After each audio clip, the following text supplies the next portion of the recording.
로마서 14장 15장은 주제가 딱 하나입니다. 교회를 하나 되게 하라, 화합하게 하라. 그게 주제입니다. 그걸 막 길게 다룬 거 보면은 이게 얼마나 중요한 주제인가. 그리고 로마서 끝부분에 이걸 딱 취급한 것은 앞에 아무리 잘해도 너희들 싸우면 아무 소용없다는 거예요. 뭐 교리 잘 알고 뭐 이스라엘이 어떻고 그거 아무 소용없어요. 싸우면 끝입니다. 우리나라 영락교회 북한에서 내려오셔서 개척한 그 한경직 목사님 참 훌륭하시죠. 설교 들으면 막 귀가 번쩍번쩍합니다. 후배 목사님들이 최고의 교회를 일구었는데 어떻게 하면 그렇게 교회를 부흥시킬 수 있습니까? 그렇게 이제 질문을 했습니다. 설교를 잘해야 된다. 신방을 많이 해야 된다. 프로그램이 좋아야 된다. 이런 거 없었어요. 한마디 합니다. 안 싸우면 부흥하는 거야. 그게 답이었습니다. 교회는 다양한 사람들이 모여 있습니다. 한 핏줄인데도 얼마나 집안끼리 다 싸워요. 가족끼리. 우리는 핏줄도 아니고 뭐 동서남북 조선팔도에서 다 왔는데 참 같이 앉아 있는 게 은혜입니다. 여러분들, 이게 하나님의 작품이에요. 이게. 근데 이게 잘 지내는 것이 쉽지가 않아요. 그래서 자칫하면 교회가 교회 본연의 임무를 해야 되는데 이 갈등 문제로, 사소한 갈등 문제로 분쟁하다가 보면은 아무것도 안 돼요. 중요한 일 하나도 못 합니다. 그 뒷수습 하다가 그냥 끝날 때가 참 많아요. 14장에도 하나됨을 깨는 것을 굉장히 경계하는데 좀 소극적인 입장입니다. 비판하지 마라, 정죄하지 마라, 그렇게 말씀을 했고요. 그 정도면 엄청난데 그거 가지고 안 되는 것입니다. 15장에서는 약한 자의 약점까지도 담당하라. 굉장히 적극적인 측면이죠. 약한 자가 있으면은 약하구나, 가만히 있으면 안 되고, 비판하자고 가만히 있으면 안 되고, 그것도 잘하는 건데 그거 하면 안 되고. 보이잖아요. 강자 입장에 봤을 때는 약자들의 부족한 거 보이잖아요. 그거 발장 끼고 있지 말고 약한 점을 담당해서 책임을 져서 잘 소화를 시켜서 잘 뿌리 내리도록 적극적으로 도와라. 이게 교회 하나 되게 하는 아주 중요한 두 가지 원리라고 말씀하고 있습니다. 그리고 교회를 깨뜨리는 것은 몸된 교회의 머리 대신 주님을 대적하는 것입니다. 제가 커요.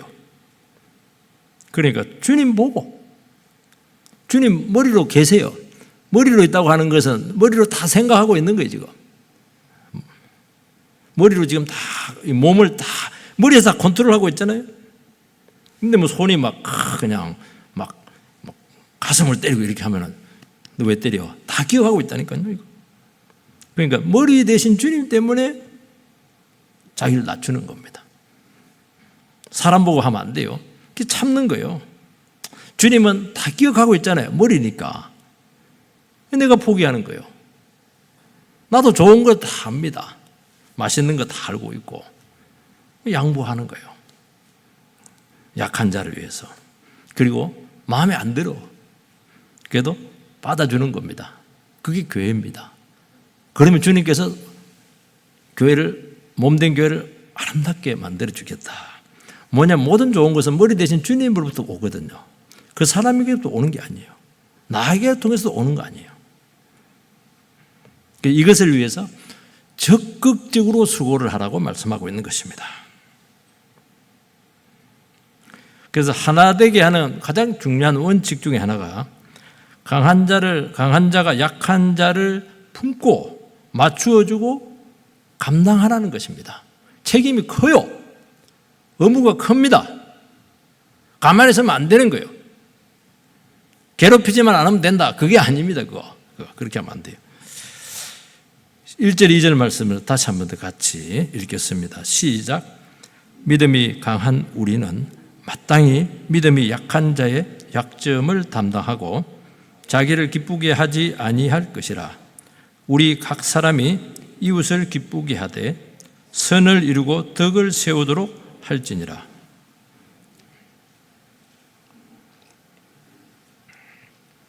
믿음이 강한 자가 믿음이 약한 자를 약점을 담당하라. 이거는 이제 마땅히가 중요합니다. 마땅한 거예요. 이거는 해도 되고 안 해도 되는 게 아니에요. 선택사항이 아니라는 겁니다. 이건 필연적이고 의무적인 책임이라는 것입니다. 그러니까 내가 믿음이 강하다, 또 아니면 내가 강자다, 그렇게 생각하시는 분들께서는 약한 자보다 훨씬 더 큰 책임과 의무가 있다 하는 것을 오늘 스스로에게 지워주시기 바랍니다. 이 담당하다 이 말 할 때는 이 말씀은 대신해 준다, 뒤집어 써준다, 인내하고 참아준다 이런 뜻을 가지고 있습니다. 대신해 줘요. 약한 자가 감당이 안 되는 것은 대신해 주세요. 봉사하는데 밥하는데 막 그냥 힘들어하면 옆조에서 대신해 주면 되잖아요. 약점을 관용하고 참아주는 정도가 아니고 대신 짊어져 주라는 거예요. 말로 때우지 말고. 약한 점을 내 것으로 여기고 부족을 채워주고 회복하도록 힘쓰라는 것입니다. 믿음이 약한 자는 로마 교회 안에서는 유대인 신자들입니다. 일단은 그들이 밖에 나갔다 왔기 때문에 이 사람들이 소수파로 전락을 해버렸어요. 처음에는 이게 다수파였는데, 그리고 굉장히 예민해요. 왜냐하면 오래된 전통을 이 사람들은 고수를 해야 되기 때문에, 그러니까 안 맞는 거예요. 안 맞는 겁니다. 먹는 문제도 안 맞고, 날에 대한 것도 예배는 언제 드려야 돼? 다 안 맞아. 그래서 비판하고 배척할 것이 아니고 그게 약한 점이다. 그 약점이다. 그 약점을 품어주고 감당을 해주라는 거예요. 왜냐하면 본인들이 극복이 안 되는 문제인데 어떻게 극복해라 하는데 극복이 되겠어? 시간이 가야 되는 거예요. 그런다고 해서 우리가 그들이 먹는 음식을 같이 먹어줄 필요는 없어요. 그들이 지키는 안식일을 같이 예배 드릴 필요는 없어요. 그렇게 할 필요는 없어요. 그건 아니에요. 그들의 입장에서 그럴 수밖에 없는 것을 이해를 하고 이 문제로 서로 넘어지지 않도록 잘 배려하고 조정하고 돕고 기도해주고 이렇게 가라는 것입니다. 왜냐하면 결국 한 배를 탄 배잖아요. 배가 한 방향으로 가야지 막 이리저리 갔다 보면 난파합니다. 난파해. 여러분, 가족들도 다 그 문제가 많아요. 내만 같지가 않아요. 허물이 많아요. 가족 안에 있는 허물들은 온 동네방네 소문내고 비판하고 그러지는 않습니다. 왜냐하면 자기 얼굴에 침 뱉기와 똑같습니다. 가족들은 어떻게 약한 거 있으면 막 도리 덮어주고 참아주고 막 속에는 막 힘들지만은 그 짐을 대신 지어주기도 하고 그렇게 하는 것입니다. 어떤 분은 보니까 막 사업에 다 망해버렸어요. 망해도 좋게 망한 게 아니고 막 안 좋게 망해서 노름하고 이래가지고 했는데 형제들이 딱 보니까 다시 또 돈을 모아가지고 그 공장을 또 하게 이렇게 했더라고요. 이야, 그거 보면 참 형제가 놀랍구나. 좀 저희 형제들하고 좀 비교가 되긴 하는데요. 여러분, 한쪽 다리가 골절이 되면은 다른 쪽 다리가 비난합니다. 비난하고 그렇게 안 하잖아요. 저도 왼쪽 무릎이 시큰시큰한데 오른 다리가 막 근데 왜 무릎이 시큰시큰해? 그렇게 하지 않잖아요. 그 약해진 쪽 다리를 대신 지는 것입니다. 그래서 나중에 보면은요, 한쪽 다리가 부실하면은 성한 다리까지 무리가 돼가지고 두 다리 다 부실해질 때가 많아요. 그래도 너 때문에 내가 다리 망쳤다 그런 말 안 합니다. 또 목발을 재야 되잖아요. 목발을 재니까 이 겨드랑이가 이렇게 아픈 거예요. 그래서 내가 네 다리 때문에 내가 막 얼마나 고생하는 줄 알아. 그렇게 안 하잖아요. 왜냐하면 같은 몸이니까. 이거 안 되겠다 막. 그 왼쪽 다리가 잘라버리자. 그럼 누가 불편해요? 그래도 아프더라도 붙어 있는 게 훨씬 나아요, 그거. 왜냐하면 내 몸이니까. 그래서 골절된 다리가 회복되도록 온 지체, 머리부터 온 지체가 수고를 하고 기꺼이 부담을 적절하게 나누는 것입니다. 그래서 몸에 비상이 딱 걸리는 것입니다. 이게 교회라는 거예요. 교회. 은혜로운 공동체는 약한 자의 약점을 품고 극복하도록 기다려주고 도와주고 짐을 지고 그걸 억울하다 생각하지 않고 짐으로 여기지 않고 내가 마땅히 해야 될 의무다 그렇게 하는 거예요. 돈도 내고 시간도 내고 힘도 쓰라는 것입니다. 제가 설교를 준비하면서 아주 참 좋은 예화를 하나 제가 발견하게 되었는데요. 아주 성자 중에 성자인지 아시시 프란시스 이 사람 다니면서 전도를 했던 사람이잖아요. 그 제자들과 이제 금식 기도를 했는데 그는 금식 기도를 할 때 죽을 딱 끓여놓고는 보글보글 죽을 끓여놓고는 이제 금식을 이렇게 했다고 해요. 좀 짓궂죠. 근데 배고픔을 참지 못한 한 제자가 죽을 막 참다가 그냥 떠먹었어요. 다른 제자가 막 다 먹고 싶어서 됐는데 막 그 동료 제자를 비난하고 정죄하고 어떻게 금식 기간에 죽을 먹을 수가 있느냐, 팥죽을 호박죽을 어떻게 먹을 수가 있는 거야 이렇게 하는 거예요. 항의를 합니다. 그러니까 그 선생님 된 프란시스가 갑자기 그 죽을 통째로 막 훌훌 다 마셔버렸어요. 그러니까 막 제자들이 경악을 한 겁니다. 아니 스승님께서 이 죽을 다 퍼마시다뇨 이러면서. 그때 뭐라고 말씀하냐니까 우리가 금식하는 이유가 형제를 정죄하는 것이냐, 서로 사랑하지 못하는 금식 그거 할 필요 없다, 먹고 사랑하는 것이 100배 낫다 그렇게 대답을 한 것입니다. 굉장히 그 중요한 교훈이죠. 여러분 교회를 오래 다니시거나 또 목회자나 중직자는 아무래도 강자의 위치에 있을 수밖에 없어요. 권위가 또 있기 때문이죠. 그래서 강한 자가 약한 자의 약점을 관용하고 대신 짊어지는 것입니다. 이건 짐이 아니에요. 이건 마땅한 겁니다. 이거는 당연히 해야 되는 거예요. 그래서 그 영혼이 바로 설 때까지 그 수고를 아끼지 않아야 된다고 말씀하고 있어요. 멈추면 안 돼요. 설 때까지 짐을 같이 나누어주라는 것입니다. 그 영혼이 시험 들고 무너지고 신앙도 버리고 떠나게 되고 이렇게 하면은 너도 온전할 수 있겠는가? 그 다리를 하나 자른 거 똑같은데 온전할 수 있겠냐는 거예요. 붙어 있는 게 낫다는 거예요. 그래서 강한 자가 약한 자가 강한 자를 되게 보면 예민하잖아요. 약한 자들은. 왜냐하니까 소화가 안 되니까 예민한 거거든요. 이해가 안 되는 게 너무 많은 거예요. 쉽게 넘어갈 수 있는데 약한 자들은 이게 안 넘어가요. 뭐 규정이 어떠니 뭐 안 넘어가요. 그러니까 막 비판을 할 수밖에 없는 것입니다. 그리고 막 악평을 해요. 그러면 강한 자는 어떻게 해야 됩니까? 어디 약한 주제에 판단하고 비판하고 정죄하는 거야 그렇게 하지 말고 참고 동정해야지. 깔아뭉개면 절대로 안 된다 그렇게 말씀하는 것입니다. 여러분 믿음이 약한 자, 초보자들은 스스로 일어서서 걸어가기 힘들어요. 기도조차 잘 못해요. 자기를 위한 기도도 잘 안 돼요. 그럼 어떻게 해줘야 돼요? 그들 위해서 내가 대신 기도를 해주는 것입니다. 어려울 때마다 가서 손잡고 어렵지 이러면서 기도해주고 시도 때도 없이 기도해주고 이러면서 그 사람이 스스로 기도할 때까지 계속 같이 기도를 해주세요. 낙심 침체되고 그렇게 할 때 그 지체를 위해서 그때는 더 나가야 되면 눈물까지 흘려줘야 돼요. 눈물이 나와야 돼요. 왜 이렇게 안 될까? 왜 이렇게 약할까? 왜 이렇게 참 힘들어할까? 왜 이렇게 제발로 서지 못할까? 언제까지? 그러니까 답답하기도 하고 불쌍하기도 하고 그러니까 눈물이 막 촉촉촉 나오는 거예요. 눈물로 기도해 줄 수 있다는 것이죠. 이게 짐을 지는 것이죠. 어제 신앙을 한두 해 했냐고 이러면서 정죄하면 어떻게 하려고 그래요? 믿음이 약한 자는 자기 것을 못 챙깁니다. 앞가름도 잘 못해요.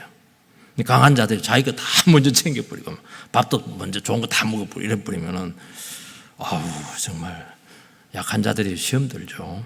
그 참 특징은요. 약한 자들은 예민하기 때문에 눈치 하나는 또 아주 빠릅니다. 다 봐요. 그러니까 그 눈치 안 보이도록 일부러 배려를 많이 해주세요. 제가 처음 대학교 때 그 교회를 나간대요. 제가 뭐 흘러간 옛 노래 부르고 이랬는데 사랑은 언제나 오래 참고 그거 경연대 하길래 내가 그거 하나 알아가지고 했어요. 근데 나를 1등을 주더라고. 내가 굉장히 기분이 좋았어요. 보니까 일부러 줬더라고. 뒤에 알았습니다, 그거. 그래서 내가 노래 제일 잘하는 줄 알았어요. 그래서 그 교회 나갔잖아, 내가. 여러분, 본문에서 강한 자와 약한 자는 명확하게 구분되는 것처럼 보이지만은 상황에 따라서 달라질 수가 있습니다. 바울 사도가 로마서를 썼잖아요. 이 로마 교회 안에서는 바울 사도가 선생님이시니까 강한 자예요. 근데 예루살렘 교회 가면은 바울 사도는 정통 사도보다 좀 떨어져요. 왜냐하면 예수님과 같이 제자 노릇을 못 했잖아요. 거기 가서는 또 약자입니다. 그래서 바울 사도는 유대인들에게 예루살렘에서 목회를 못하고 저 이방인들에게 돌면서 이방인 선교를 했던 것입니다. 아무리 선교해라도 무슨 소용이 있겠어요. 예루살렘 교회에서 저 이단이다 이러면 거기서 바울의 사역은 끝나는 것입니다. 그런데 예루살렘에 있는 베드로를 중심으로 한 그 사도들 그룹이 바울을 이해를 하고 그의 복음이 얼마든지 비판할 수 있는데도 불구하고 이 복음이 우리와 똑같다.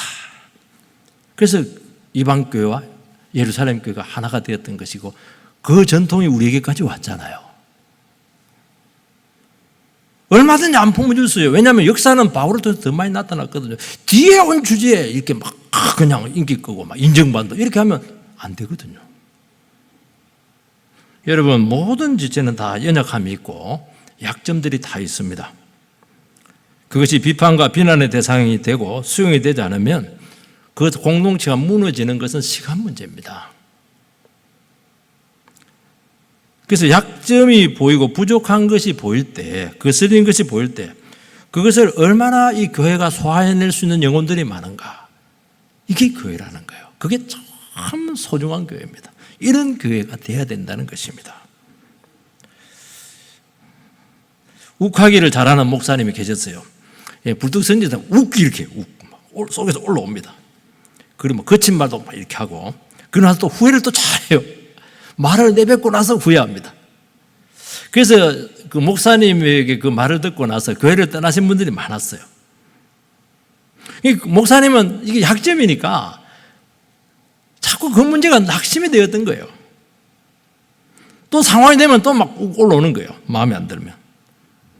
어느 주일 그렇게 신실했던 교사 부부가 교회에 보이지 않고 그러니까 목사님이 화가 났죠. 그래서 말없이 그냥 빠진 것에 대해서 굉장히 그냥 섭섭하게 생각을 하고 무시를 하네. 그 생각까지 들었다는 거예요. 그래서 썩 하면서 이것들 주일 빠지고 보고도 안 하고 말이지. 다리 몽생이가 부러졌으면 좋겠다. 그 얘기를 할 거예요. 근데 그 소리를 또 누가 듣습니다.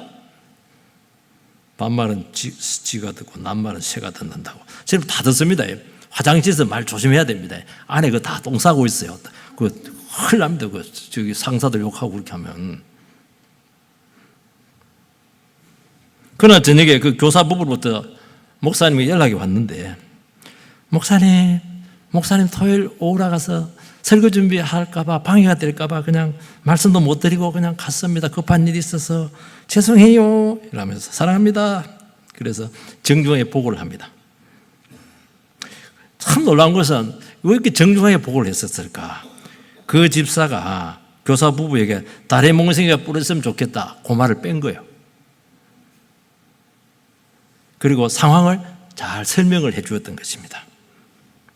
바로 그 집사님이 속이 깊은 사람이에요. 그 집사님이 진짜 강한 사람이에요. 그게 강한 사람이에요. 그렇게 하라는 거예요. 강한 사람들은. 나 약점 하나 잡았다. 이 약점 가지고 내가 막 꺼버려야 되겠다. 그러면 안 돼요. 그러면 교회는 참 힘들어집니다. 넘어질 수 있는 부분이 다 보이잖아요. 여러분들. 교회 생활을 이렇게 하면 저렇게 하면 저 사람 넘어지겠다. 저 직분자 넘어지겠다. 다 보이잖아요. 그걸 내가 소화를 해내야죠. 그걸 왜 공론화시켜요? 그걸? 만약에 그 집사님께서 그 목사님을 함께 비난했으면 얼마나 큰 시험거리가 되었겠습니까? 교회는 큰 데서 시험거리 되지 않아요. 사소한 말실수 이런 데서 다 시험거리가 되는 것입니다. 뭐 나라와 민족을 위해서 시험거리가 되겠어요? 아닙니다. 여러분, 이런 분들이 공동체를 세워가는 보배들이라고 말씀하고 있습니다. 여러분, 강한 자는 다른 지체의 연약함을 잘 소화를 해야 돼요.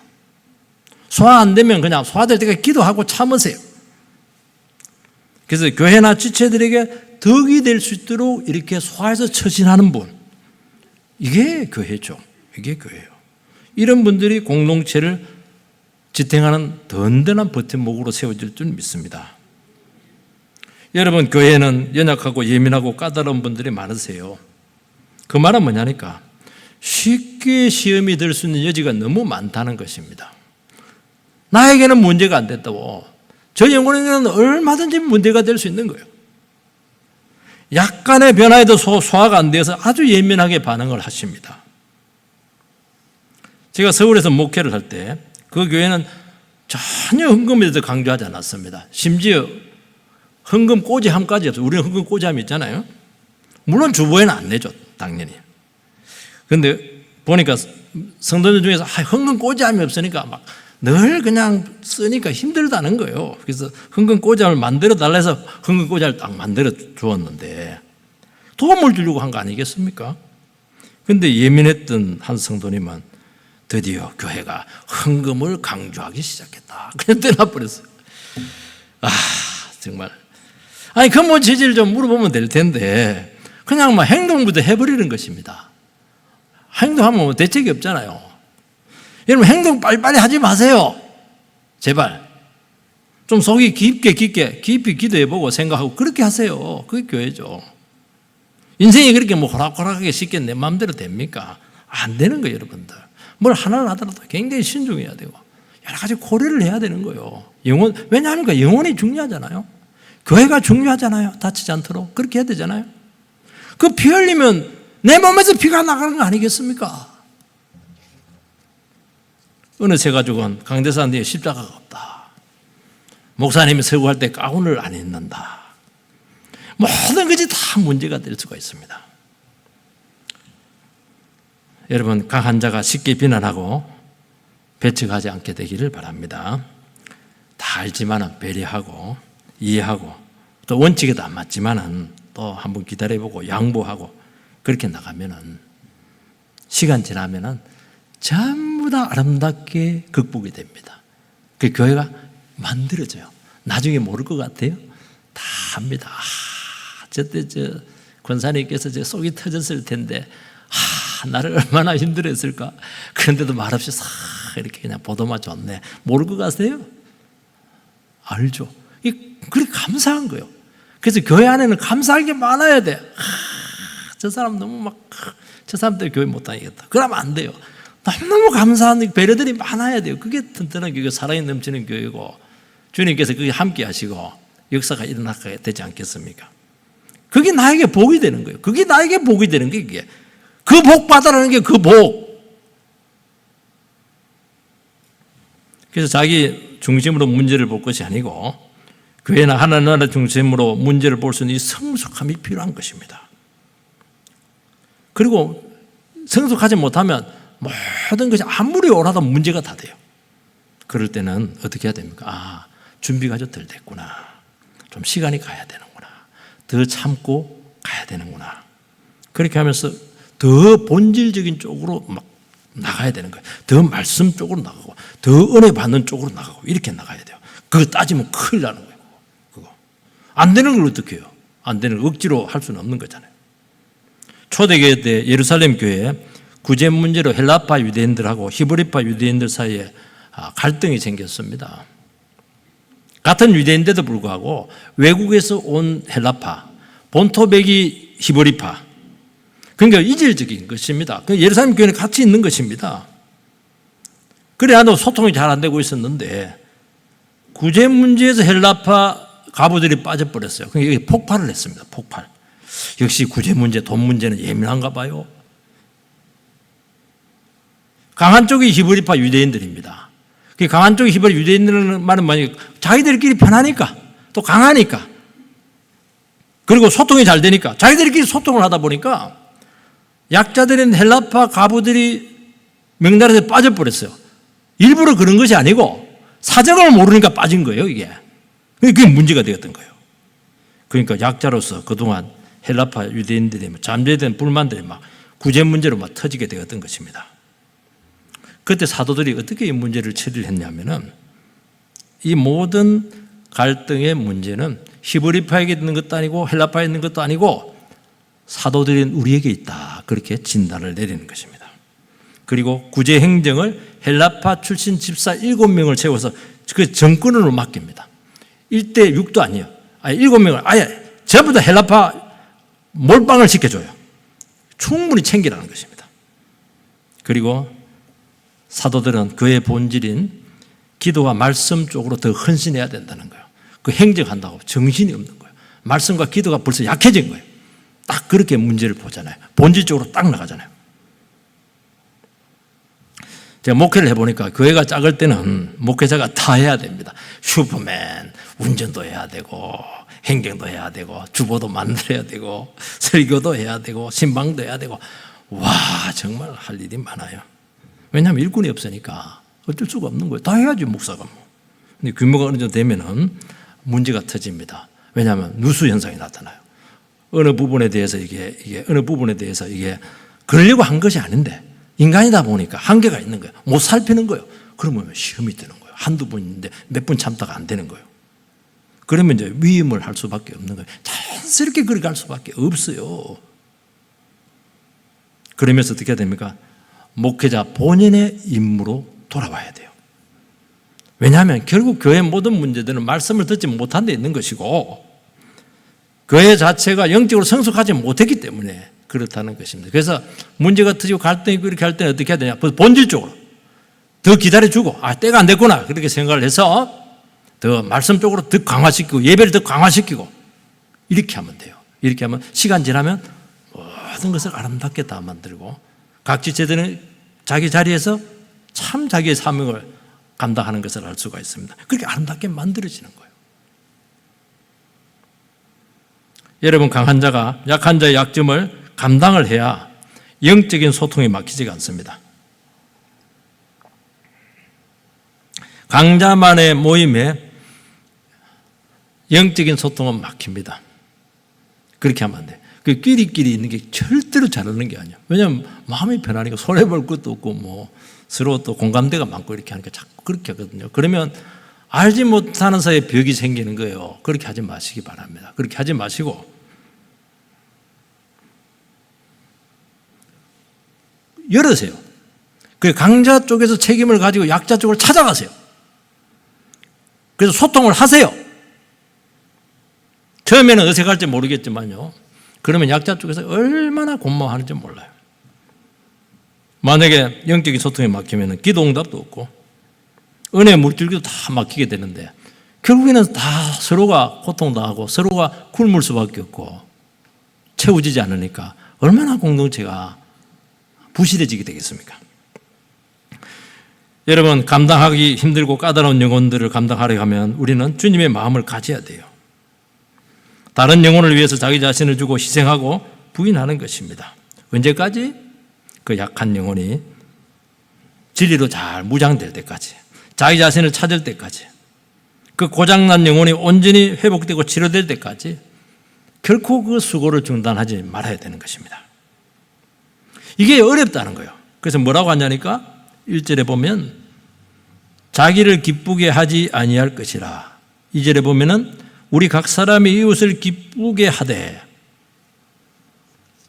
그래서 강한 자는 자기를 기쁘게 하셔서는 안 되는 거예요. 그냥 내가 강한 자다, 믿음이 좀 좋다 이렇게 하면 교회 와가지고 내가 막 기뻐가지고 이렇게 하면 안 돼요. 나는 늘 섭섭해야 돼요. 나는 좀 억울해야 돼요. 나는 언제까지 퍼줘야 되는 거야? 언제까지라뇨? 주님은 다 퍼줬는데 아무리 퍼줘도 뭐 정도껏 퍼주지 뭐 다 퍼줍니까? 누가 기쁘려면 누가 슬퍼해 줘야 되잖아요. 누가 이익을 보려면 누가 손해를 봐줘야 되는데 누가 손해를 봐줘야 됩니까? 강한 자가 봐줘야 돼, 당연히. 자기 뜻대로 안 되고 자기 마음대로 안 되는 거예요. 사람은 좋은 게 좋다고, 내가 기뻐야 되고 내가 유익한 것을 좋아할 수밖에 없죠. 내 마음에 들면 하고 안 들면 안 하고, 내게 기쁨이 되느냐 이익이 되느냐 그걸 안 하면 설설설설 피합니다. 여러분, 강한 자는 자기 생각대로 자기 신앙이나 믿음대로 얼마든지 할 수 있는 권한이 있고 자유가 있습니다. 왜냐하면 그분들은 그 자리까지 올 때까지 충분한 대가를 지불했고 고생 많이 했습니다. 박수 한번 칩시다.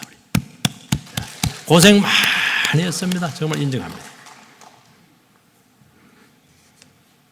그러나 공로의식은 다 버려야 됩니다.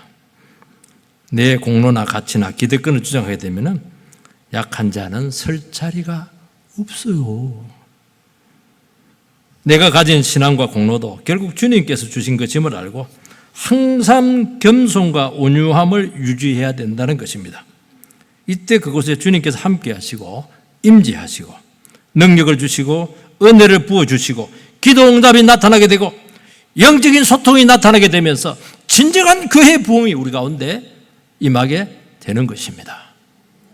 누군가의 희생을 통해서, 누군가의 헌신을 통해서 부흥이 오는 것이지, 자기 거 다 챙기고 자기 공로 다 인정받을 거 다 인정받고 누릴 거 다 누리고, 주님 뭐라고 하냐니까 네 거 네가 챙겼으니까 가지고 가라는 거예요. 내가 챙겨줘야지. 내가 주님이 챙겨주게 해야죠. 주님이 나를 불쌍히 여기게 해줘야죠. 그래야 내가 계속 은혜 가운데 내 영혼이 공고하지 않고 사랑으로 하나님의 축복으로 충만해지게 되는 거 아니겠습니까? 내가 하나님께 채워져야 또 계속 약한 자에게 계속 넘어갈 거 아니겠어요? 아니다, 내 거 딱 챙기겠다. 그러면 하나님께로부터 오는 것이 막히게 되면 더 챙기게 될 텐데 그거 어떻게 감당하려고 그래요? 그래서 우리는 하나님의 마음을 가지고 연약함을 품는 그 길만이 여러분이 사는 길이에요. 그것만이 하나 되게 할 수 있는 유일한 길이라고 말씀하고 있습니다. 다른 건 안 됩니다. 그건 생생되는 거예요. 내 거 가지고 막 좀 해주고 이런 거 생생되는 겁니다. 그래서 안 돼요. 그래서 안 돼요. 다윗이 아말렉을 추격을 할 때 600명이 추격을 했는데 200명이면 도저히 힘들어서 주저앉아 버렸어요. 그리고 400명이 추격을 해서 그 적군들을 다 물리치고 재산을 되찾고 많은 전리품을 얻게 되었습니다. 이때 400명이 재산은 200명에게 다 나눠주겠지만은 전리품은 그들에게 줄 필요가 없다는 거예요. 우리끼리 나누자, 그렇게 한 것입니다. 그때 다윗은 단호히 거부합니다. 이번 승리는 하나님이 주신 것이기 때문에 이 전리품도 하나님의 것이다 하는 거예요. 약해서 함께하지 못했던 200명도 마음은 동일했지만 육신에 약해가지고 함께하지 못했다는 것입니다. 그들에게 나누어 주라는 것입니다. 그래서 그것이 이스라엘의 율례가 되었더라. 그 뒤로부터 계속 그런 원리가 이스라엘 사회를 지탱하는 아주 중요한 원칙이 되었다는 것입니다. 하나가 딱 되잖아요. 여러분, 자기 공로가 들어오면 반드시 약한 자가 눈물을 흘릴 수밖에 없어요. 교회는 인간의 공로나 업적이나 자기를 주장할 수 있는 어떤 것도 인정이 되지 않아야 될 줄 믿습니다. 그래서 여러분들이 뭘 해야 되느냐? 하나님 말씀만 붙들어야 돼요. 하나님의 말씀은 모든 것이잖아요. 하나님의 말씀을 가지면 다 가진 거예요. 하나님의 말씀을 가지면 하나님을 가진 거예요. 아브라함의 전리품 다 버리고 집에 왔었을 때, 아브라함아 두려워하지 마. 너는 내 앞에서 행하여 완전해. 내가 너의 상급이잖아. 내가 가졌는데 다 가졌잖아. 하나님 가졌으면 다 가졌지. 아브라함 안 그래? 이러서잖아요. 하나님 가졌으면 다 가졌잖아요. 다 가져도 하나님 놓치면 다 없는 거잖아요. 하나님 거니까. 진정한 공로는 뭐냐? 공로는 하나님을 인정합니다. 제가 다른 건 인정을 안 하는데 하나는 인정합니다. 남을 도와서 온전케 하고 회복시켜 되어서 그 약한 자가 웃고 자기를 찾고 기뻐할 때 그거는 인정합니다. 제가 하나님도 인정합니다. 강한 자는 남을 기쁘게 하고 그 결과로 자기 자신도 기쁘게 되는 이 원리를 절대로 여러분들께서 놓치지 않게 되기를 바랍니다.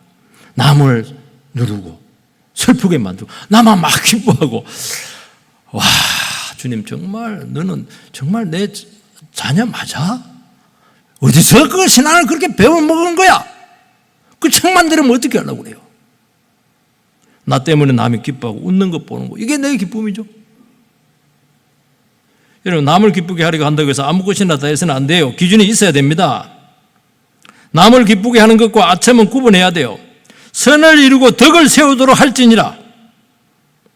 아무리 남을 기쁘게 하더라도 배알까지 내주고 그렇게 하면 안 되는 것이죠. 덕을 세워야 돼요. 선이 되도록 해야 된다는 것입니다. 영적인 유익이 되게 하고 덕을 세우도록 진짜 그 영혼이 살아날 수 있도록 그렇게 하라는 것입니다. 여러분 다른 지체의 믿음이나 인격이 자랄 수 있도록 도우려는 목적을 위해서 기쁘게 하시기 바랍니다. 단지 기분 좋게 하거나 저 사람에게 나 뭔가 좀 얻을 것이 있어가지고 막 그렇게 막 선심 쓰고 아첨하고 제일 보기 싫습니다. 그거 주님도 얼마나 보기 싫겠어요. 그렇게 하지 마시고 정말 약한 영혼 나의 도움이 필요한 사람 다 안 해도 돼요. 교회는 크로스로 이렇게 막 하면서 다 채워집니다. 그 약한 사람이 딱 세워지잖아요. 와 그러면 잠재력이 무궁무진합니다. 약한 사람, 침체된 사람이 딱 서가지고 교회를 섬기면요, 그 사람을 통해서 기적이 나타나요. 기적은 그렇게 나타나는 거예요. 여러분을 통해서 나타나는 게 아니고 여러분이 섬겨가지고 약한 자의 약점을 감당해서 그들이 온전하게 되었을 때 그 한 사람이 기적을 일으킨다니까요. 그 한 사람이 또 한 사람이 되고 한 사람이 되고 그렇게 할 때 교회는 정말 능력의 처소로 바뀌게 될 줄 주의 이름으로 축원드립니다. 기도하겠습니다. 살아계신 하나님, 우리가 교회를 같이 신앙생활을 하면서 이 교회를 어떻게 세워가야 되고 우리가 같이 하나 될 수 있을까 오늘도 이렇게 고민하면서 이 말씀을 저희들이 나누게 되었습니다.